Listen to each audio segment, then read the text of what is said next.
आज माझ्या डोळ्याच्या ऑपरेशनला चक्क 10 ते 12 दिवस झाले, पण माझा चेहरा पाहून असं वाटतंय की 6 महिन्याची हातोरणात झोपून असल्यागत चेहरा दिसत होता. पूर्णपणे सुजलेला होता आणि चेहऱ्यावरती कसलीच कळा नव्हती. कसे असणार आहे, कारण ऑपरेशन तसं मोठं टाक्यात झाले आहे. 25 वेळा ड्रॉप माझ्या डोळ्यामध्ये जातात दिवसातून आणि ती ड्रॉप डोळ्यामध्ये टाकताना सगळं तोंडामध्ये त्याचा कडूपणा उतरतो. चेहरा सुजलेला होता आणि त्याच्यामध्येच एक चष्म्याचा वन उठलेला होता, ते बघत होते मी आरशामध्ये बघून. आणि काय करणार, केस वगैरे विस्कटलेली होती. मग थोड्या वेळानं म्हटलं थोडं विचारून घेऊन जरा फ्रेश वाटेल असं म्हणून थोडं विचारलं आणि थोडं वाटीत पाणी घेतलं. त्यात थोडा तुरटीचा खडा फिरवला, कारण तुरटीमध्ये जंतुनाशक असतं, त्यामुळे चेहऱ्यावरती म्हटलं फिरून घ्यावा, म्हटलं जरा चेहरा जरा फ्रेश होईल म्हणून. मग काय, आमच्या आहोनी ओढणी धुवून ठेवलेली होती. ओढणी जरा त्या पाण्यामध्ये थोडी साईड त्यात भिजवली ओढणीची आणि चेहऱ्यावरती एका साईडनं सगळं पुसून घेतलं.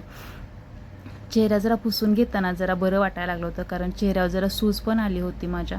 पण पूर्ण डोळ्याला मला पुसता येणार नाही, कारण निम्म्या चेहऱ्यावरती मी ते पाण्याची ओढणी जरा पुसून घेतली. कारण ज्या डोळ्याचं ऑपरेशन झालं आहे त्या डोळ्याला पाण्याचा एक थेंबही लागून द्यायचा नाही किंवा संपर्कसुद्धा आणायचा नाही, म्हणून मी एका साईडनं तेवढा चेहरा पुसून घेतला.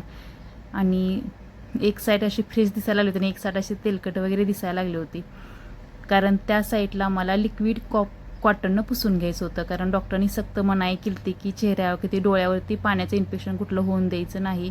मग त्यासाठी आम्ही लिक्विड कापड आणलेलं होतं. फक्त चेहरा म्हणजे डोळा पुसवण्यासाठी, डोळ्यातली घाण येते ते ड्रॉपनं ती पुसण्यासाठी फक्त लिक्विड कापड असतं, म्हणजे डोळा साफ करण्यासाठी.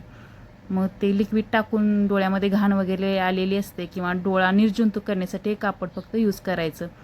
मी मग त्या डोळ्यानं हळूहळू सगळी घाण सगळी काढून घेतली आणि आजूबाजूचा चेहरासुद्धा थोडा थोडा मी त्या कॉटननं पुसून घेतला, कारण त्या साईडला पाणी वगैरे अजिबात लागून द्यायचं नाही. मग आपण जेवढं जपल तेवढा आपला डोळा निरोगी आणि लवकर बरा होणार आहे असं मला माहितीच होतं.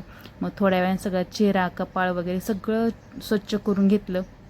मग जरा मला बरं वाटायला लागलं, कारण जरा चेहरा साफ झाला म्हणजे बरं वाटतं. मग सकाळ संध्याकाळ मी चेहरा पुसून घेतेच, कारण डोळ्याचं ऑपरेशन आहे, इन्फेक्शन कुठलं होऊन द्यायचं नाही असं डॉक्टरनी सक्त ताकीद केलेली होती.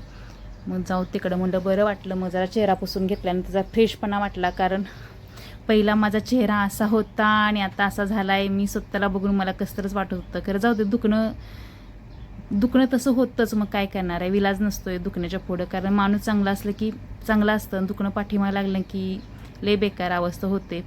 मग चेहरा साफ करून घेतला आणि नंतर मग दुसरं कॉटनचा तुकडा घेऊन मी चष्मा पण साफ करून घेतला, कारण चष्मासुद्धा निर्जंतुक मला करणं गरजेचं होतं, कारण डोळ्याला आपण 24 तास लावूनच असतो चष्मा. मग चष्मा साफ करून घेतला आणि डोळ्याला लावून घेतला, कारण जास्त वेळ बिना उघडं डोळे मी असे सोडू शकत नव्हते, कारण जखम माझी ओली होती. पण आमच्या आहोणी जाताना संध्याकाळी बायको माझी काय खायची म्हणून स्वयंपाक करायला लागतोय म्हणून आधी चपात्या आणि भाजी बनवून ठेवून गेले होते. आणि बाथरूममध्ये खरकटी भांडी होती, तीसुद्धा आमच्या आहोनी स्वच्छ धुवून गेली होती. मग असा नवरा भेटायला प्रेमळ भाग्यच लागतं ना. मग थोड्या वेळाने काय बघूया म्हणलं, आता काय करणार. मग स्वतःमध्ये खूप फरक पडलेला होता ऑपरेशनने, त्यामुळे माझं मलाच कसं वाटत होतं. म्हणताना म्हणलं आता काय करणार.